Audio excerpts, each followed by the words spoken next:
Olá, doutores e doutoras da FACIC, do segundo período de Direito Penal, segundo período de Direito. Vamos aqui começar mais uma aula de Direito Penal e hoje vamos falar sobre a fixação da pena. Então, um grande abraço aos doutores e doutoras que estão acompanhando o nosso canal, estudantes de Direito, também aqueles que não são estudantes, que sempre acompanham. É um prazer estar aí junto com os colegas. Gostaria de mandar um grande abraço a uma audiência de qualidade que eu tenho aqui no canal, que é o Dr. Jandir Freitas, né, um grande advogado lá da cidade de Mogi das Cruzes. Um grande abraço. Também a Jaqueline, que está aí nos acompanhando, né, querida Jaque. Gente, muito obrigado por estarem acompanhando e prestigiando esse canal.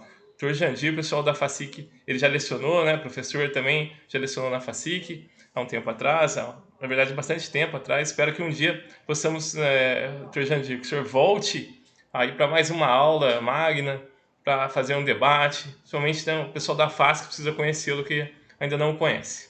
Pois bem, vamos lá, sem mais delongas, porque esse vídeo vai ser um pouquinho demorado, porque nós vamos falar do processo de fixação da pena. O processo de fixação da pena, ele é um processo técnico, é um processo complexo. Vou tentar fazer em uma única videoaula, ok? É uma matéria que, quando estamos em aula presencial, ele é assim, pode ser até mais detalhado, ele é mais trabalhado. Aqui eu vou tentar passar principalmente os elementos mais importantes desse processo de fixação da pena. Bom, e infelizmente, né, em razão desse período de exceção, nós não vamos poder fazer algumas atividades da forma com a qual eu gostaria que elas fossem feitas. Nós aqui simulamos até mesmo a fixação da pena por meio de uma sentença. Então, quando a gente está em sala de aula, sempre a prova P2 é uma sentença, porque eu dou os elementos fáticos e vocês vão aí trabalhando, seguindo os critérios de fixação da pena, na busca da fixação de uma pena justa. Ok? Então vamos lá, vamos começar então falando sobre os critérios. Como começa? No semestre passado, no primeiro período, o pessoal ficava com a seguinte pergunta: quando será que o crime aconteceu? Aí nós verificaríamos a existência de um fato típico, um antijurídico e culpável. Agora nós já passamos dessa fase, já partimos da hipótese de que o crime aconteceu.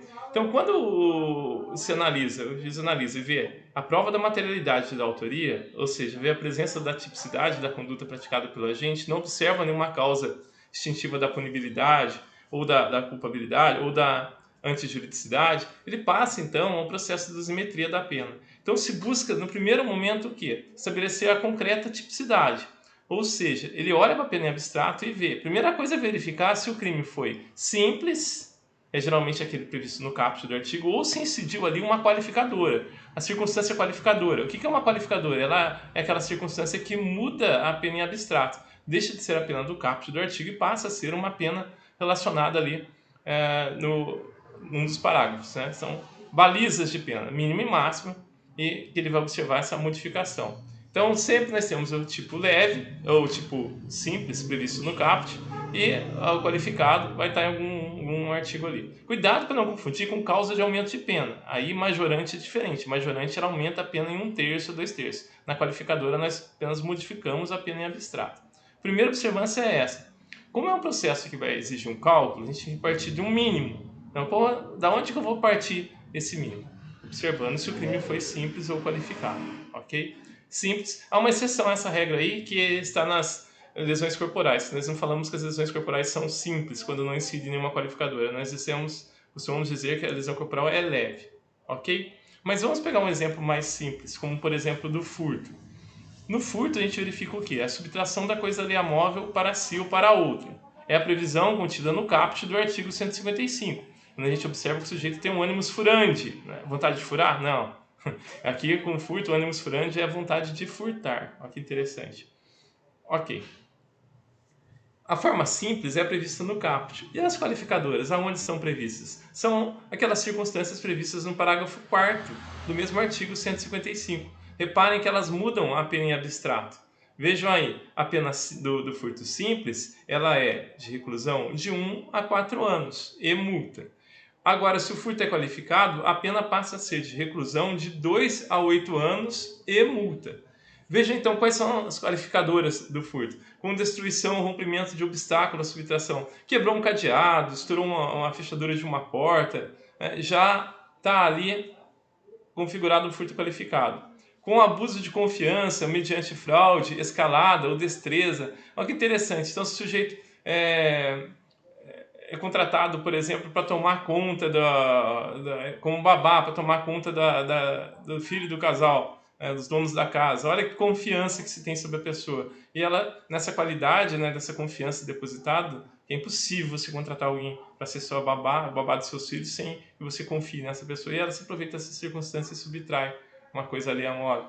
Tá aí, ó, é a qualificadora do furto mediante a confiança. A fraude, quando se engana alguém, vou fazer uma reza na sua casa aqui, espera ali fora um pouquinho, nessa que vai fazer a reza, pega um ou outro bem. Foi mediante fraude. Escalada, subiu um muro, destreza, usou-se de o crime do punguista, dá aquela trombada, de repente o sujeito, desculpa, quando ele vai perceber a carteira dele, cadê? Sumiu. Com o emprego de uma chave falsa, também chamado de micha, mediante concurso de 2 ou mais pessoas. Olha que coisa, se chamar mais uma pessoa para praticar o furto, já está qualificado. Então veja, qualquer uma dessas causas, ao incidir sobre determinada conduta, já retira aquela pena do caput, do artigo 155, e passa a ser uma pena prevista no parágrafo 4º, uma pena de reclusão de 2 a 8 anos.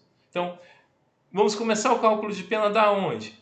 Dessa qualificadora, de 2 a 8 anos, e não mais, se tudo for favorável aqui, qual vai ser a pena aplicada ao sujeito? A de 2 anos de reclusão, e não mais a de 1, como seria no caput. Ok.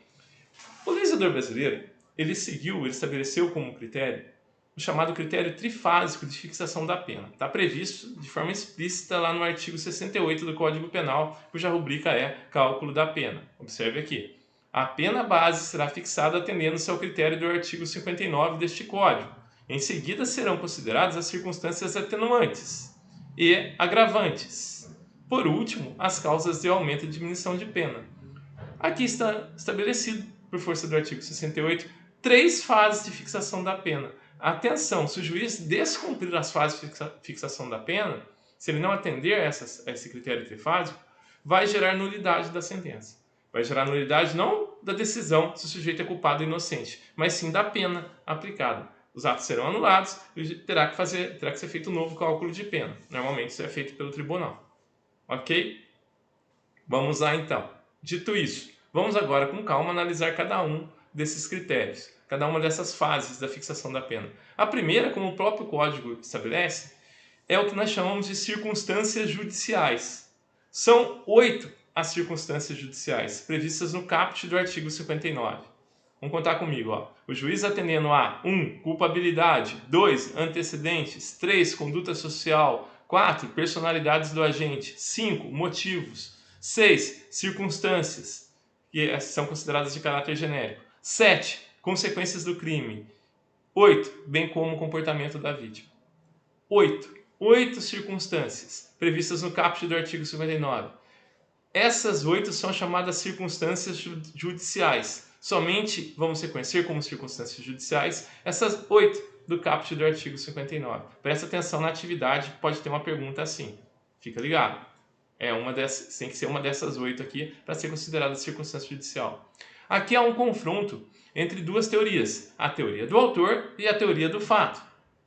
E daí surge uma pergunta. Por que nós somos julgados? Somos julgados pelo que fazemos ou somos julgados por quem somos? Pare de discutir, pare de pensar, só observe aqui. O legislador considerou 4 circunstâncias ligadas ao fato, mostrando que nós somos julgados pelo que fazemos. Mas também considerou 4 circunstâncias ligadas ao agente, ao sujeito, mostrando que nós somos julgados também por quem somos. Então, a resposta a essa pergunta. O artigo 59, ele reuniu as 2 teorias. Nós somos julgados no Brasil pelo que fazemos, mas também por quem somos. Então, olha que interessante. Eu provo para você. Dá uma olhada ali no que está escrito. Antecedentes. Antecedentes não está relacionado ao que você acabou de fazer. Antecedentes está relacionado ao que você já fez no passado. E olha, é levado em consideração nesse momento. Por quê? Porque está aí a presença da teoria do autor, juntamente com a teoria do fato. Por que isso existe? para que nós não sejamos julgados por apenas um único flash da nossa vida, um único momento, né, da nossa vida. Nós somos julgados por todo o conjunto. Aí você está gravando a videoaula, passa um carro de som na rua, né? Normal, não tem estúdio, a prova de som vai ter que ser assim, pessoal, desculpa. Vamos voltar então. Nós somos julgados então pelo que fazemos e também por quem somos. Para quê? Para que o juiz não nos julgue por um único flash, um único momento da nossa vida. Bom, então, e por que nós somos julgados? Olha o finalzinho aqui, ó, do artigo 59. Estabelecerá conforme seja necessário o suficiente para a reprovação e prevenção do crime. Se lembra disso? Finalidades da pena. Né? Tá faltando uma que não está aqui, mas nós sabemos que é muito importante, que é a ressocializadora. Pois bem, vamos seguir. Começando então cada uma dessas circunstâncias judiciais. Vou começar com a culpabilidade porque ela é a primeira da sequência ali. Mas na verdade, na prática, a culpabilidade é a última que o juiz analisa. E o que é a culpabilidade? A culpabilidade ela é esse conjunto de circunstâncias, na verdade.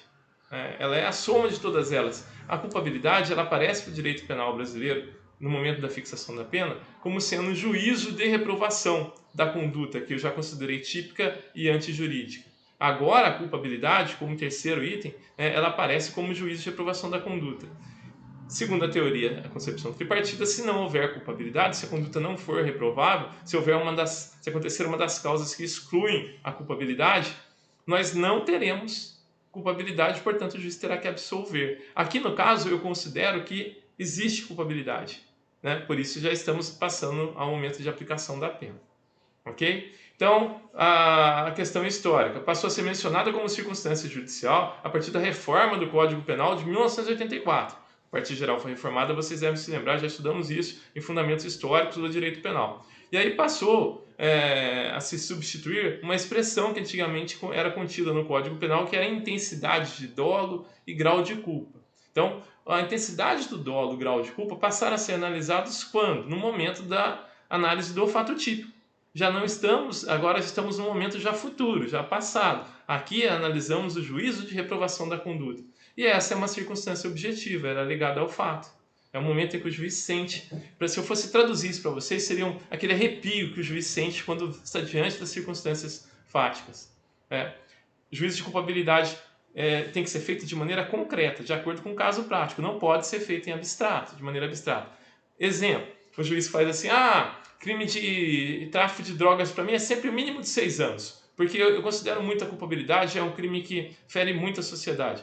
Não pode, o juiz que faz isso está fazendo juízo de culpabilidade abstrato. O que ele está fazendo? Está violando o princípio da individualização da pena, o princípio da proporcionalidade, da razoabilidade. Ele não pode agir assim. O juiz não pode ter uma sentença pronta. Ele tem que analisar cada caso de acordo com as circunstâncias do caso prático que lhe é apresentado, fazendo assim o juízo de culpabilidade, uma análise da gravidade em concreto, não de maneira abstrata. Então, tá aí, é algo que geralmente eu discuto muito isso em sede de recurso. É interessante a matéria que a gente está estudando, que ela serve tanto para quem está fazendo a sentença, como para quem está fazendo as alegações finais, como para quem, seja da acusação, seja da defesa, mas também para quem vai recorrer. E vejam, são critérios, aqui são critérios objetivos, mas toda sentença carrega em si uma carga muito, muito grande de subjetividade. Ou seja, a palavra sentença, já parou para pensar de onde vem sentença? Sentença vem do sentido, do sentimento do juiz. Então, daí eu entender que sempre há possibilidade de recurso, porque toda sentença carrega em si uma certa carga de subjetividade, ainda quando analisamos pressupostos objetivos, como agora, diante da culpabilidade. Ok, doutores? Vamos lá. Olha que interessante, o André Stefani dá um exemplo. 2 pessoas são flagradas praticando estupro. Então, no primeiro caso, o sujeito obrigou a vítima a despir o busto, apalpando-lhe os seios. No segundo caso, já compeliu a um coito anal. É lógico que, se a gente observar, embora as duas condutas sejam tipificadas como estupro, a gravidade do primeiro caso ela é muito maior que a gravidade do segundo caso é muito maior que a gravidade do primeiro. Inclusive, na sala de aula, eu costumo fazer uma brincadeira. Não sei se vai ter graça aqui, pelo menos eu não vou ver ninguém nem sorrir, né? Mas a gente falava da brincadeira do Bibi Fonfon. Você conhece a brincadeira do Bibi Fonfon? O pessoal falava assim, fala pra moça, fala Bibi. Aí ela falava Bibi, o sujeito ia lá, palpava os seios, era fom, fom. Né? Ó, hoje, na atual configuração do Código Penal, pode até ser considerado estupro, se o sujeito conseguir satisfazer a sua lascívia, né, palpando os seios da moça, é considerado estupro. Né? E olha, dá para fazer o contrário também. A moça fala pro sujeito, fala Bibi, ele fala Bibi, ela fom, né? Aquela aperto nas partes íntimas do sujeito, né? Contra a vontade dele, e se ela satisfazer a sua lascívia, praticado estará o crime de estupro. Lógico, são hipóteses remotas, é só para a gente ilustrar e se divertir um pouco. Mas que, ao menos em tese, podem configurar tipos penais, podem. E o que nós estamos falando? Ó, estamos vendo a culpabilidade de acordo com o caso concreto. Olha, tem casos que, se você for ver, a tipicidade é a mesma, mas a culpabilidade é diferente. O que é tipicidade? Se enquadra no tipo penal. Agora, a reprovação da conduta varia. Olha, é até interessante a gente entender por que tem pena mínima e pena máxima. Qual é a razão de existirem as duas? Né? Por que não seria mais fácil uma única pena para todo mundo? Seria muito mais fácil, né? A gente pegar, vamos ver, homicídio, matou alguém, pena de 30 anos, ou 20 anos, 20 anos, pronto, fixa em 20. Agora, para e pensa, quantas formas diferentes existem de matar alguém? E aquela pessoa que já vem matando há algum tempo? E aquela que usou de requinte de crueldade? E aquela outra que matou por piedade? Olha, é morte do mesmo jeito, se enquadra de toda forma no 121. Agora, quando nós analisamos as circunstâncias com as quais a conduta foi praticada, estamos observando a culpabilidade. Então, a culpabilidade ela é o conjunto das outras 7 circunstâncias. Por isso, deve ser analisado por último lugar, embora o código preveja ali na primeira posição. Bom, antecedentes. Antecedentes é um critério puramente objetivo. Né? Compreende dados tanto desfavoráveis quanto desabonadores. É que, na prática, os antecedentes ficam sendo considerados somente aqueles que são negativos. Né? E aqui é interessante a gente observar o que pode ser considerado antecedente. Nem tudo da vida pregressa do sujeito pode ser considerado antecedente. E aqui é interessante mostrar que, quando eles são desabonadores, quem tem que trazer esses maus antecedentes, sem dúvida, é a acusação. Aqui o ônus recai sobre a acusação. Então, veja, tem prevalecido como maus antecedentes algumas ações do sujeito durante a sua vida passada. É uma análise pretérita dele. Mas, porém, nós sabemos que aqui a gente tem que observar algumas coisas que a jurisprudência já tem por certo não podem ser consideradas como maus antecedentes. Como, por exemplo, atos infracionais não podem ser considerados maus antecedentes. Por quê? Foram condutas praticadas pelo sujeito quando ele ainda não tinha imputabilidade penal. Então não podem ser considerados, a jurisprudência já está certa de que isso não pode ser. Então fica sendo considerado como maus antecedentes a atividade criminal passada do sujeito. Né? Tem que tomar cuidado com uma coisa aqui. Reincidência. O que é reincidência? Reincidência a gente vai estudar no futuro. Reincidência não se confunde com antecedentes. Reincidência é uma circunstância agravante, que é analisada na segunda fase de fixação da pena. Nós vamos ver ainda nessa videoaula sobre a reincidência. Porém, não se trata disso aqui agora. Mas e aquela condenação que já foi cumprida? A pena já está extinta há mais de 5 anos, o sujeito já cumpriu a pena e requereu, depois de 2 anos, uma certidão de reabilitação. Essas circunstâncias não podem mais ser consideradas como agravantes, né? Não podem mais ser consideradas como reincidência. Então entram agora na primeira fase de fixação da pena como sendo maus antecedentes. A doutrina discute muito sobre passagens pela polícia, inquéritos arquivados, né? Ou processo de andamento. E tem prevalecido o entendimento de que não serve como maus antecedentes. Por quê? Um inquérito aberto. Qualquer um pode registrar um boletim de ocorrência. Agora, saber se o que a pessoa registrou é verdade ou não, vai ser verificada a materialidade e a autoria ou não, é outra. E só pela via judicial também e com a decisão transitada em julgado. Imagine, como é que eu posso hoje considerar um sujeito como tendo maus antecedentes por estar respondendo um processo criminal e se amanhã ele for absolvido? Hoje eu estou montando uma sentença, tem aqui elementos para dizer que ele se responde a outros processos, mas ainda depende de julgamento, não transitaram em julgado, decisões ainda não são definitivas. Como é que hoje eu vou considerar essa decisão como definitiva se o juiz daquela causa não considerou? Então eu não posso considerar processos em aberto, inquéritos ou meros boletins de ocorrência como sendo maus antecedentes. Outra coisa também, se processo eu não posso, imagina infrações disciplinares, infrações fiscais. Ah, vou considerar maus antecedentes do jeito que deve IPTU. Não posso. Multas de trânsito, processos ou inquéritos em andamento, não posso considerar como maus antecedentes. Então é muito estreita essa linha aqui dos antecedentes, para serem considerados maus antecedentes. São questionáveis. Na prática, não tenha dúvida. Eu já vi decisão que considerou maus antecedentes inquéritos abertos ou processos em curso. Mas em sede de apelação no Tribunal de Justiça, por entendimento pacífico, foram retirados como maus antecedentes essas circunstâncias judiciais. Ok? Não são consideradas como circunstâncias judiciais maus antecedentes, essas passagens. Né? Lógico, vamos lá. Uma coisa é o juiz analisar o sujeito que, no caso de um atropelamento, considerar que ele já tinha várias passagens pela polícia, vários inquéritos, no qual ele considera, ele foi pego dirigindo embriagado, por exemplo. Olha, aí o que o juiz, ele vai formar o convencimento dele, mas ele não vai poder colocar na decisão. Porque se ainda é inquérito, se ainda se apura, se ainda há a possibilidade do sujeito, por meio do contraditório da ampla defesa, dizer que não, né, pode ser um elemento que vá não prejudicar o sujeito, mas até favorecê-lo, se comprovado for que ele é inocente. Porém, no momento da formação da convicção do juiz, aí ele pode intimamente pensar sobre isso, mas ele não vai... E pensa. E vocês não pensam que quando o juiz verga a toga de magistrado, ele tira a pele de ser humano que está embaixo. Não. Né? Só que tem que tomar cuidado com o que ele põe no papel.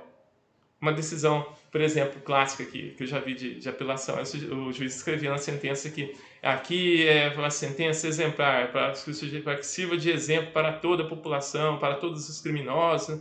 Pronto, já nasceu direito para a apelação. Por quê? O juiz, ao considerar alguém como exemplo, viola o princípio da individualização da pena. Ninguém tem que servir de exemplo, cada um tem que ser julgado na medida de sua culpabilidade.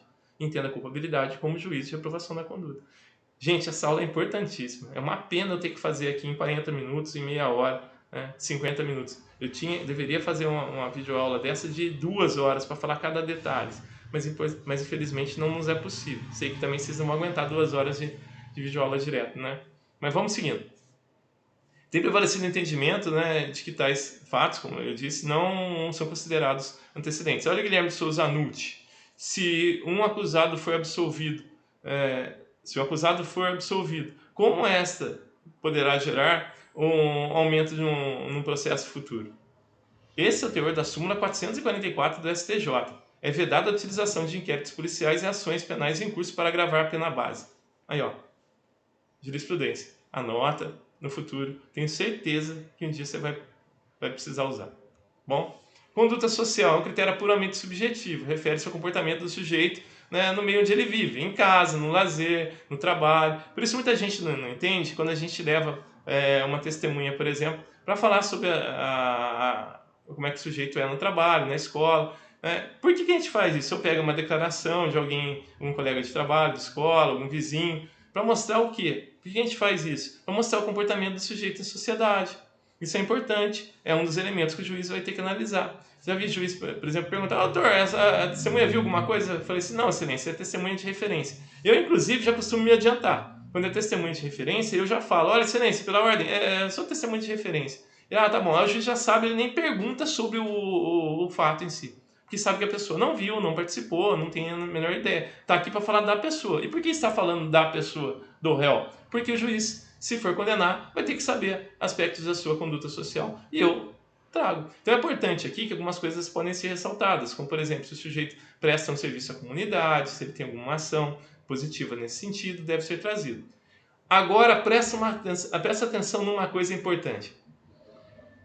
Para a acusação, só vai valer como aspecto negativo da conduta social do agente se o fato trazido a juízo tem relação com o crime imputado ao agente.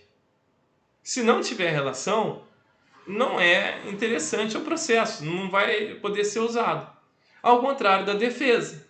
A defesa, qualquer coisa ligada ou não ao processo, antes ou depois do fato, deve trazer para mostrar elementos da conduta social do agente. Então aqui, para se considerar como desfavorável, desabonadora a conduta social do agente, tem que estar ligado ao fato, ao crime imputado pelo agente. Já ao contrário não, para falar para bem, pode ser qualquer coisa serve. Olha que interessante. Assim, devem ser tomadas como relevantes para a dosimetria da pena atitudes que tenham relação com o fato, como, por exemplo, se o sujeito é violento com seus familiares, caso em que responde por um crime que contenha elementar violência. Ok, pode ser trazido. Por outro lado, o fato do sujeito passar pelo bar após a faculdade, antes de ir para casa, não deverá ser um elemento apreciado pelo juiz. Mesmo porque ele não deve ser considerado como negativa essa conduta social do agente. Pelo contrário, está responsabilizando, é direito dele, depois de um dia de aula, de dia de trabalho, passar a tomar uma bebida com os amigos. Né? Não há nada ilícito nisso, pelo contrário, mostra que ele tem um comportamento social. Né? Ok? Por outro lado, se o réu não tem histórico de envolvimento com brigas, realizando trabalho voluntário em comunidade, podem ser atributos indicadores de sua boa conduta social. É importante arrolar vizinhos, amigos, colegas de trabalho, pessoas que convivam com o réu, dados que o processo geralmente não contém, que devam ser levados pela defesa. Então, fico bobo de ver resposta à acusação com duas laudas só. Como é que pode o sujeito, né, tendo que mostrar todos... Porque tem que trabalhar com a hipótese não só da negativa de autoria ou da negativa da materialidade. Tem que trabalhar com a hipótese também de uma eventual condenação. E aí, então, trazer ao juízo características do réu, mostrar para o juiz quem é a pessoa que ele está julgando. Lembre-se, nós somos julgados não só pelo que fazemos, mas também por quem somos. O advogado não pode, aí eu falo com a experiência de advogado criminalista, ficar preso aos fatos pura e simples, né, que ocorreram, e não mostrar para o juiz quem é a pessoa que ele está julgando. Mais um motivo, né, mais uma marca da teoria do autor, presente com a análise da personalidade do agente. Outra circunstância subjetiva, nem sempre detectável nos autos, né, mas o magistrado tem que tomar conhecimento. Agora você vai se lembrar por que você estudou as espécies de criminosos segundo Henrico Ferri. Lembra do nato, louco, o habitual, o ocasional e o passional? Agora, os dois primeiros a gente sabe que não adianta discutir. Não tem como provar que alguém nasceu inclinado para a prática do crime. E o louco, nós sabemos, não pratica crime, né? Ele não tem culpabilidade. Bom? Então, ficamos aqui com o criminoso habitual, ocasional e passional. Se você está pela defesa e o criminoso é habitual, fica quieto. Vai falar para quê? Aí quem tem que falar é a acusação. Mas, por outro lado, o criminoso ocasional, ele sempre demonstra um grau de culpabilidade menor do que o habitual. Então, é um elemento que pode ser trazido ou deve ser trazido. Diferente do passional. Aí, cada caso de acordo com as suas características. Né? Tem que analisar cada caso de acordo com as suas próprias características. Às vezes a passionalidade é boa e às vezes não, às vezes é ruim. Então, nesse sentido, leciono Guilherme de Souza Nutti. Trata-se de um conjunto de caracteres exclusivos da pessoa, parte herdada, parte adquirida. Né? E ele exemplifica, falando da agressividade, preguiça, frieza emocional, sensibilidade acentuada, personalidade, bondade, maldade. Né? É imprescindível, no entanto, haver uma análise dos meios e das condições que o agente se formou, vive, bem como tem-se por claro que o bem-nascido que tende ao crime deve ser mais severamente apenado ao miserável que tenha praticado a infração penal para garantir sua sobrevivência. É lógico, né? Então deve se estabelecer. Na sequência, por outro lado, a personalidade do agente não é algo estático, mas encontra-se em constante mutação devido a estímulos, traumas de toda ordem. Não é demais supor que alguém, após ter cumprido vários anos de pena, privativa de liberdade em regime fechado, tenha alterado sobremaneira sua personalidade. O cuidado que o magistrado deve ter nesse prisma é indispensável à realização da justiça. Isso aí até grifei aqui na obra do Guilherme de Souza Nutti, porque é importantíssimo. Né? Nesse sentido, também o André Stefan informa que se o réu comprovadamente possui uma personalidade acentuada, erotizada, revelando depravamento sexual, esse fato deverá ser validamente ponderado se ele for condenado por um crime de estupro, mas jamais num processo estelionato, porque não tem ligação entre esse aspecto da personalidade com a conduta praticada pelo agente. A característica, nada teria influenciado para a prática do ilícito. Então, mais uma vez aqui, assim como lá no comportamento social, na personalidade, para prejudicar o réu, tem que ter ligação com a conduta praticada por ele. Do contrário, não é interessante ao juízo.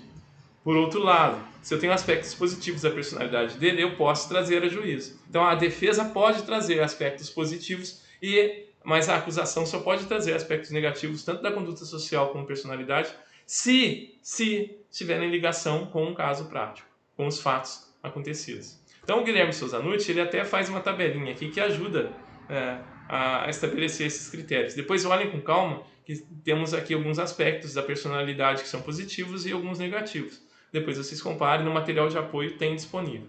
Bom, não vou nem perder tempo lendo aqui, que vocês podem ver depois. Motivos, importantíssimo. Não existe crime sem motivo. Todo crime tem motivo. Eu entendo que pode existir crime sem motivo averiguado, sem motivo conhecido, com motivo escondido, mas motivo sempre tem. E os motivos, eles têm que ser sempre analisados, para a gente saber se se eles são favoráveis ou desfavoráveis. Então, o motivo ele varia de acordo com a situação, né? Olha que interessante. É aplicado nessa a aplicação do motivo nessa fase é até discutível pela doutrina. Por quê? Muitas vezes a motivação ela vai servir como circunstância qualificadora. Se você já usou motivo para qualificar o crime, não pode usar agora de novo na primeira fase de fixação da pena. Porque senão vai violar o princípio do ne bis in idem, lembram? Não posso punir ninguém duas vezes pelo mesmo motivo. Então, se eu já usei o motivo como qualificador, exemplo do motivo torpe, do motivo fútil, que nós sabemos que qualifica o crime de homicídio, não posso usar agora de novo na primeira fase de fixação da pena. Por quê? Estarei repetindo, bis in idem. E alguns motivos também aparecem como circunstâncias agravantes. O próprio motivo torpe aparece depois como circunstância agravante. Então, se eu usei na primeira fase, não usei para... Aqui a gente tem que ter uma lógica, é a seguinte. Se eu usei um motivo para tipificar a conduta, eu não posso usar como circunstância qualificadora. Se eu usei o motivo como circunstância qualificadora, eu não posso usar como circunstância judicial. Se eu usei o motivo como circunstância judicial, eu não posso usá-lo como circunstância agravante. E aí por diante. Então eu só posso usar cada motivo uma única vez, sob pena de violar o princípio do ne bis in idem. Bom? Agora, igualmente, não se pode confundir com a circunstância atenuante, como, por exemplo, do relevante valor moral. Mais uma coisa. Atenuante eu posso repetir. Agora, agravante não. Lembre-se. Aposte, professor, alguém deve estar falando, né? Aquele pessoal que é mais ligado à acusação. Bom, mas é tudo para beneficiar o réu. Caramba, é tudo pro réu? É tudo pro réu. O Estado já tem força suficiente. O direito penal e o direito processual penal foram criados para garantir um mínimo de segurança para o réu. Então, eles são voltados realmente para o réu. Até quando se estabelece uma pena mínima, uma pena máxima, é um direito que o réu tem de não ser punido, né, a mais pela conduta que praticou, né? Também a sociedade por não deixar o sujeito com uma punição ao menos mínima. Então, é o direito do réu conhecer os limites, as balizas da pena. Bom? Circunstâncias judiciais. Estamos analisando as circunstâncias judiciais. Aqui aparece também uma circunstância. Essa circunstância, a doutrina entende como sendo uma circunstância genérica, né? Segundo André Stefan, esse ponto refere-se ao legislador ao meio ou modo de execução do delito. É uma análise de dados acidentais, relevantes, como, por exemplo, o local onde ocorreu o crime, os instrumentos utilizados pelo agente, uma brutalidade exagerada, alguma coisa nesse sentido. Então, novamente, aqui alertamos para o risco do ne bis in idem. Não pode punir duas vezes o sujeito pelo mesmo motivo. Presta atenção nisso. Por quê? Exemplo que a própria doutrina dá, do meio insidioso ou cruel, o uso de veneno. O uso de veneno é a circunstância que vai ou qualificar ou agravar a pena, mas dificilmente vai ser empregado aqui. Bom, se você empregar aqui como circunstância geral, genérica, vai acabar então violando o princípio do ne bis in idem. Bom, aqui a gente pode colocar, por exemplo, no crime de homicídio, como exemplo, a destruição de um obstáculo. Eu me lembro de uma circunstância que pode ser considerada aqui. O caso sempre dou esse exemplo em sala de aula. Quando eu era adolescente e passava as férias em Taubaté, na casa da minha tia, um dia nós saímos para ir no shopping, quando voltamos a casa havia sido furtada.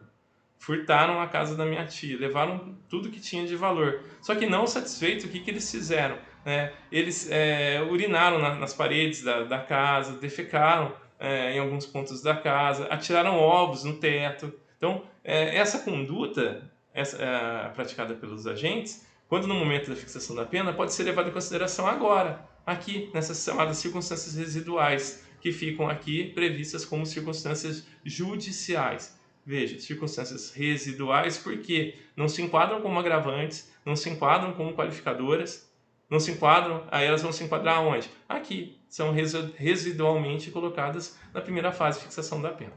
Ok, doutores?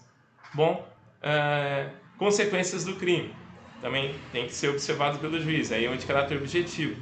Né? Segundo André Stefan, significa a intensidade da lesão, o nível de ameaça ao bem jurídico tutelado pelo agente, o desrespeito ao reflexo do delito em relação a terceiros. Um exemplo que eu posso dar aqui, neste caso, nós vamos ter aqui, por exemplo, me lembro bem de um caso que o sujeito teve seus bens subtraídos. Né? Ele conheceu uma mulher, tal, levou para morar junto com ele, a casa dele. Aí não deu certo, ele falou para a mulher, agora você pega essas coisas e vai embora. Ela, tá bom. Então o cara falou assim, eu vou almoçar com a minha irmã, quando eu voltar, na parte da tarde, não quero mais te ver aqui, e você leva as suas coisas. A mulher, tudo bem. Quando ele voltou, no final da tarde, não tinha mais nada na casa dele, mais nada. A mulher parou um caminhão lá e levou tudo. Olha, nem as escovas de dentes dele, remédio, nada. Deixou só a poeira da casa. Né? O resto ela levou tudo, o que era dela e o que era dele também. Praticando, né, furto, subtraiu coisa alheia para si. Né?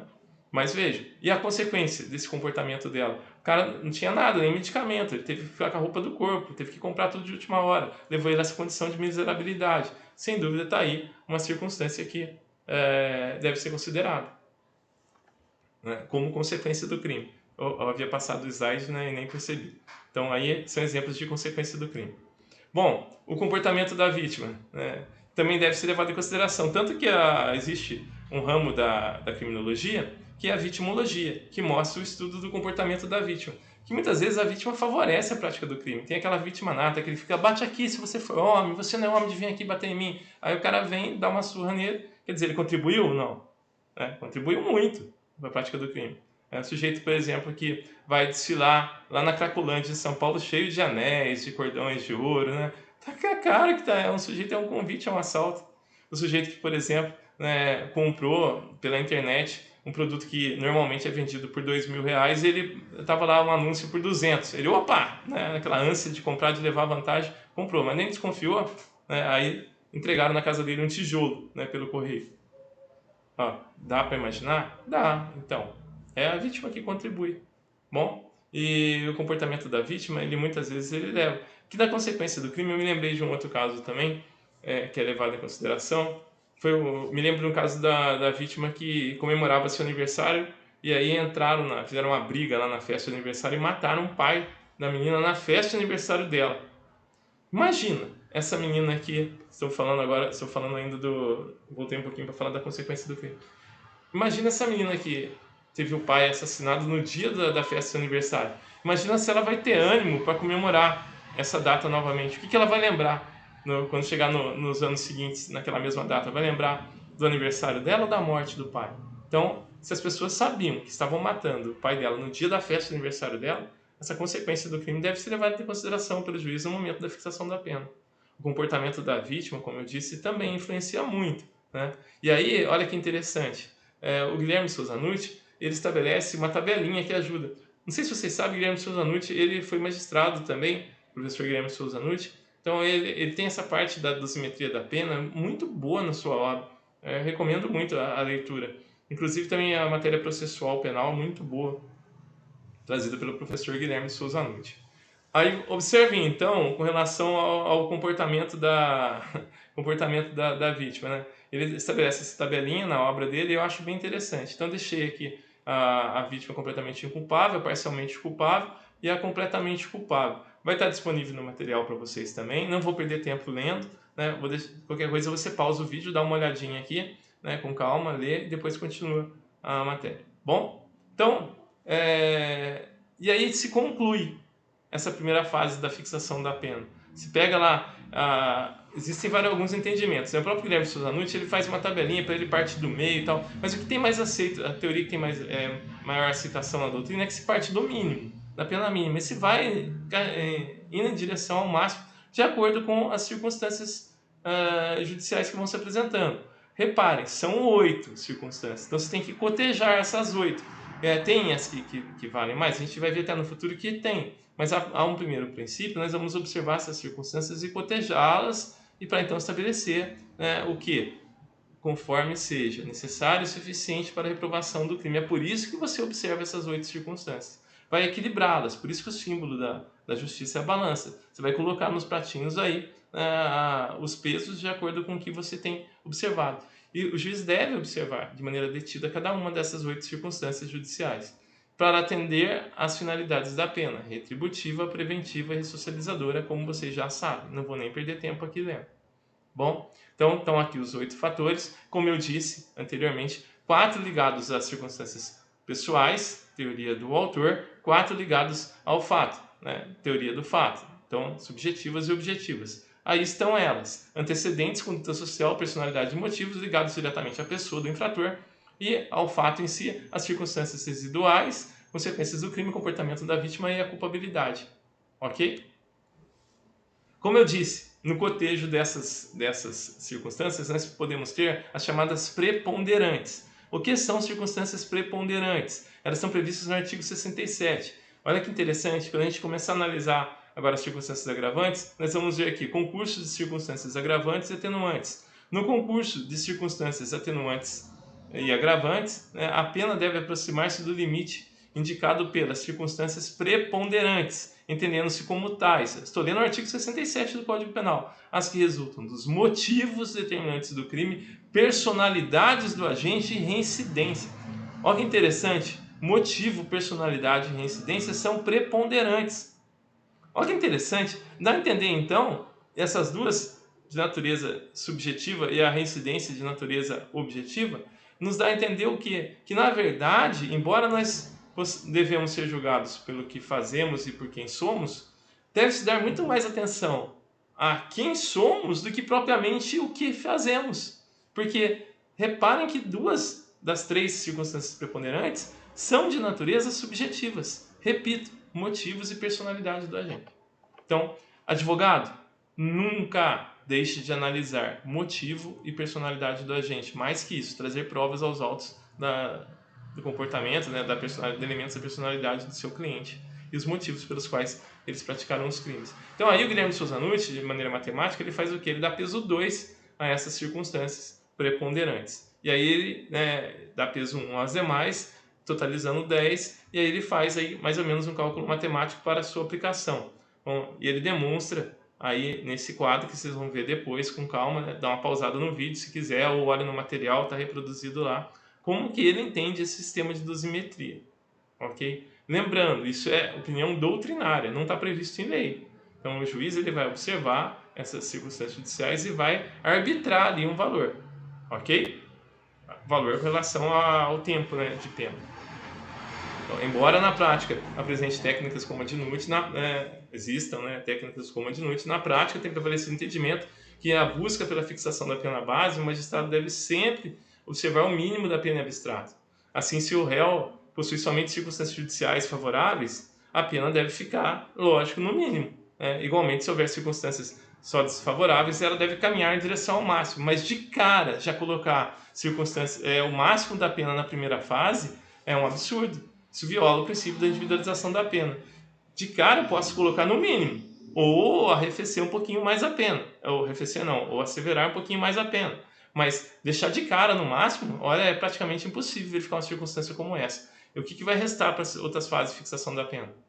Então aqui o juiz tem que usar de sua sensibilidade na hora da formação da pena. E lógico, vai ter que colocar na sentença a sua decisão, seu entendimento de maneira motivada e com respaldo, com amparo nas provas, baseado em provas fáticas, uma base robusta probatória. Senão vai estar violando o princípio da individualização, da proporcionalidade e da isonomia. Ok? Fim da primeira fase, passemos à segunda. Circunstâncias atenuantes e agravantes. Então, em regra, estão previstas aonde? Em regra, estão no Código Penal. Nós vamos ter lá as circunstâncias atenuantes previstas no artigo 65, temos a atenuante genérica no 66 e as circunstâncias agravantes no artigo 61 do Código Penal. Mas sabemos que na parte especial, na legislação penal especial, também existem circunstâncias agravantes, né? Então, é exemplo do que nós vamos ter lá no Código de Trânsito Brasileiro.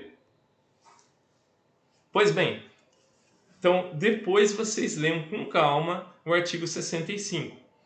Eu vou encontrar todo julgamento, depois que passar a primeira fase, o juiz tem que observar item por item do 65 e reconhecer se lá estiver presente. Circunstâncias como, por exemplo, são circunstâncias que sempre atenuam a pena. O juiz é obrigado a fazer sempre. Ser o agente menor de 21 anos na data do fato, ou maior de 70 anos na data da sentença.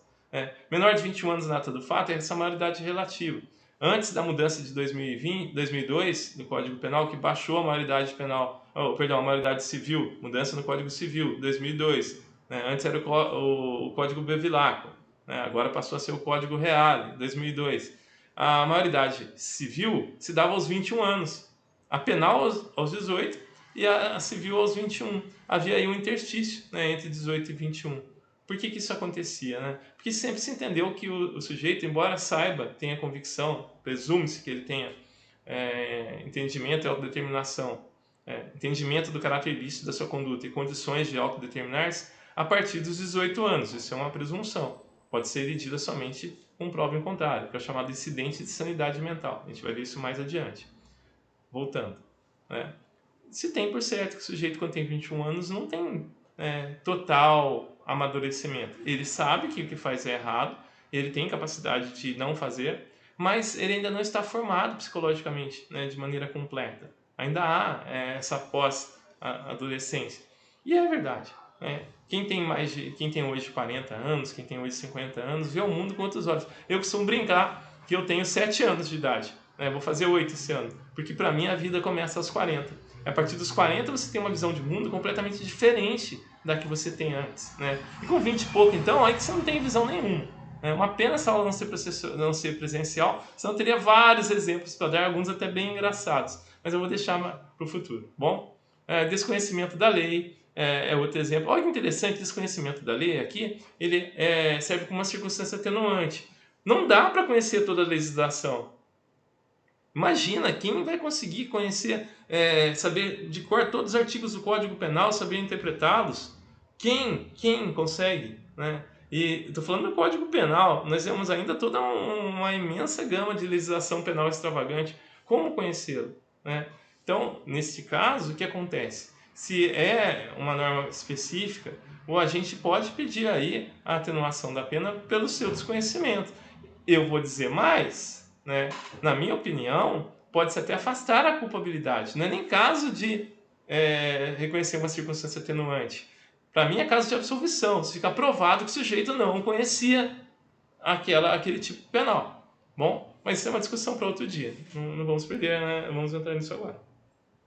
Mas fica aí como pedido subsidiário, pelo menos, se não conseguir absolvição, a ausência da capacidade de conhecimento da norma, nós temos a imputabilidade, a potencial consciência da ilicitude. Perante a ausência da potencial consciência da ilicitude, eu entendo, é caso se afastar a culpabilidade e absolver o réu. No entanto, você pode formular um pedido subsidiário aqui, caso Vossa Excelência assim não entenda, que reconheça o desconhecimento da lei como sendo uma circunstância atenuante. Sabemos que a circunstância atenuante faz com que a pena fique mais próximo do mínimo, nunca menos que o mínimo. Não nessa fase. Na segunda fase, a pena pode ficar mais próximo do mínimo. Aí temos as demais, que vocês podem ler depois com calma.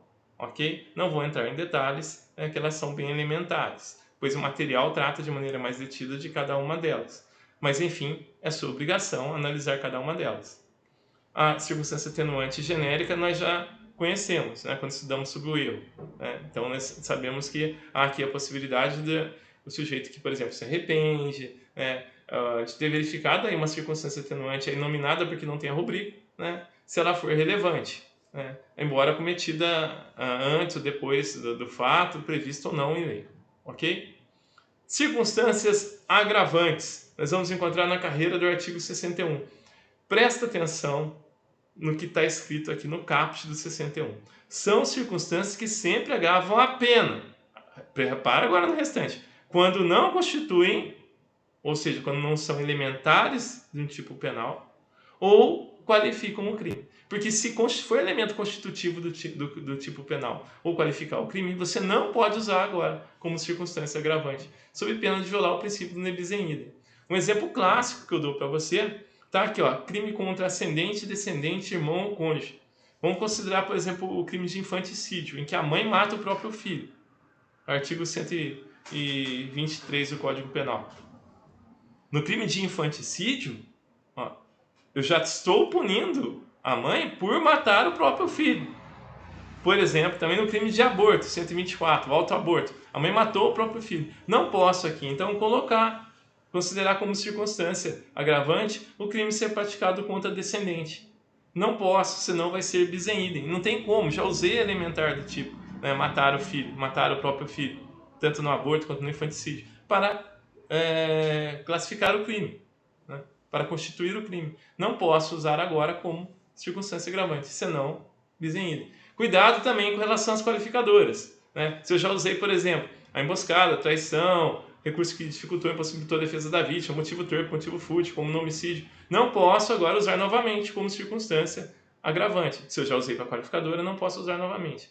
Você, operador de direito, na hora de montar uma sentença, se você for juiz, se você for advogado, você tem que passar por todas elas também para afastá-las, né? Se você for promotor, tem que observar todas elas para poder trazer um pedido ao juiz para que considere como circunstância agravante. Então, leitura obrigatória para todo mundo que está fazendo alegações finais, para todo mundo que está fazendo apelação, para todo mundo que está fazendo sentença.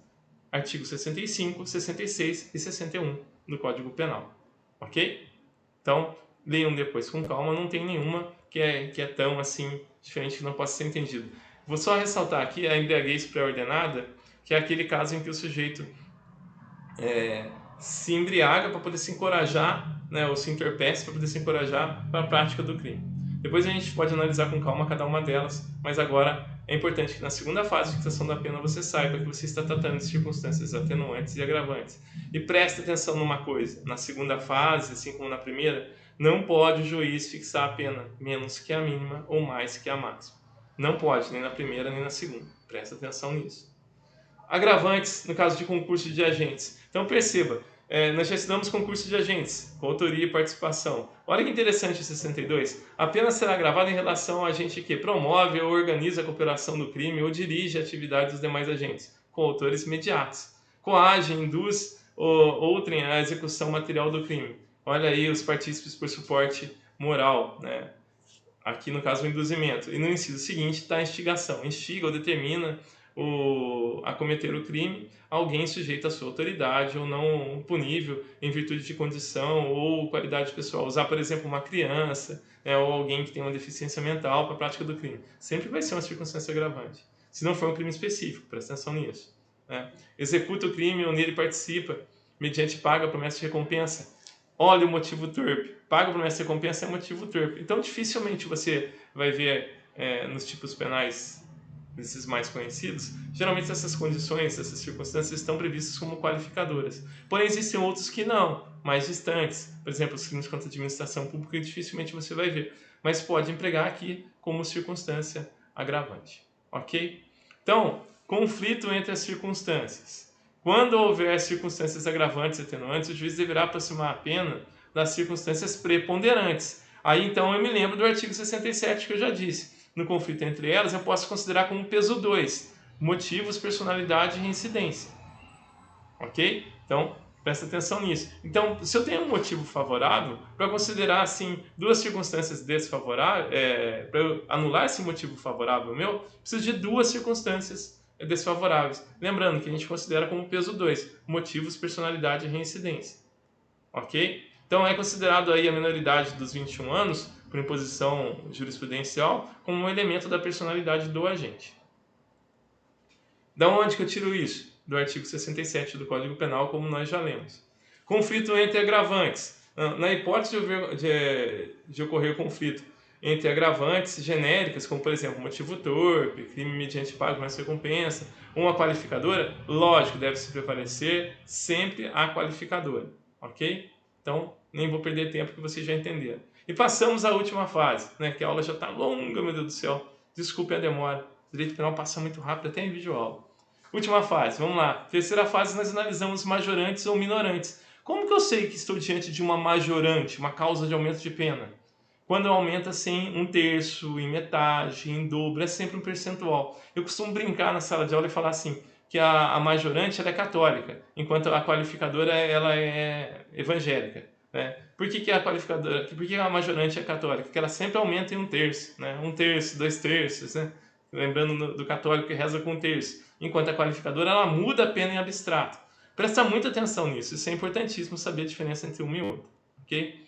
Então, conflitos entre elas pode acontecer, esse é o menor problema, porque qualificar o crime é mudar a pena em abstrato e majorar é aumentar o crime, assim como minorar é diminuir a pena, sempre em um percentual. Aqui o importante, aqui a pena pode ficar menor que a máxima ou menor que a mínima ou maior que a máxima. Aqui pode, só na terceira fase, presta atenção nisso. Então, para facilitar, eu criei aqui um esqueminha, que é uma ordem. Ó. Primeira coisa que você vai verificar são as elementares do tipo para poder, então, classificar a conduta. Depois, ver se tem qualificador ou não. Aí você passa a análise das circunstâncias judiciais e depois vai ver agravantes, né, para depois, então, estabelecer um critério lógico para poder formar o sistema de dosimetria da pena.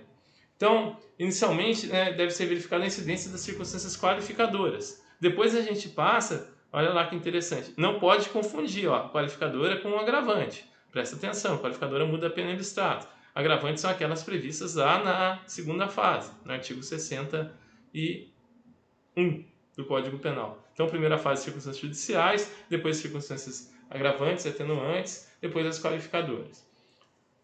Deixa eu falar uma coisa sobre qualificador, é importante. Às vezes a gente ouve falar assim, o homicídio foi duplamente qualificado, triplamente qualificado. Né? Já ouviu isso na televisão? Olha, é um erro. Porque só se qualifica uma vez. Quando eu tenho mais de uma qualificadora, o que acontece com a segunda qualificadora? Ela passa a se tornar circunstância agravante.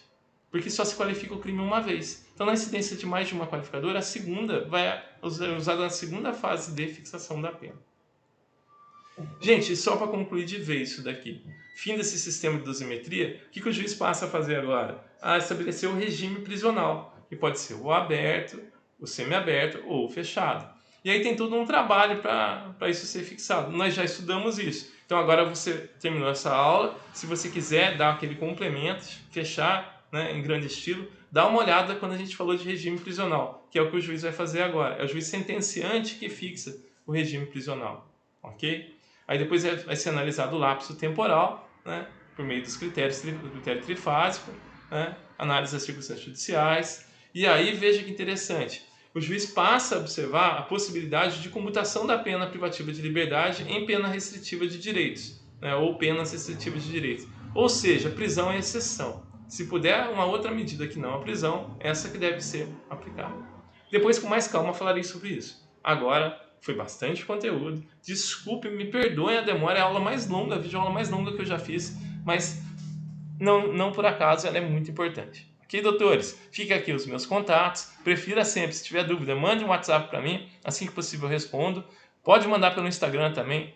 Evite e-mail. Pessoal do segundo período, não mande para esse e-mail atividade. Esse e-mail aqui não se destina ao recebimento de atividades. Vocês têm um e-mail próprio para isso, mas prefira sempre interativo.